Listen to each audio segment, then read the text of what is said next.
Hello, my dear friends and family. Once again, in front of all of you, Ronnie Learn English.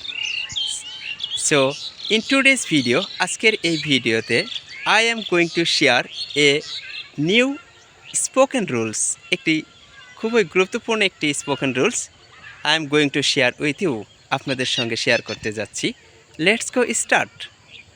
চলুন শুরু করি. নিকট ভবিষ্যতে কোনো কিছু ঘটতে যাচ্ছে এমন I am going to visit, আমি পরিদর্শন করতে যাচ্ছি।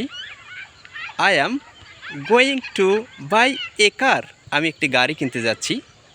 I am going to get a new job, আমি একটি নতুন চাকরি পেতে যাচ্ছি। I am going to hand over my power, আমার ক্ষমতা হস্তান্তর করতে যাচ্ছি। Are you going to get a good job, তুমি কি ভালো চাকরি পেতে যাচ্ছ? I am going to start a new business, আমি নতুন ব্যবসা শুরু করতে যাচ্ছি। I am going to marry next week, আমি আগামী সপ্তাহে বিয়ে করতে যাচ্ছি। So in this way you can make so many sentences. Thank you everybody watching my full video. Assalamu alaikum.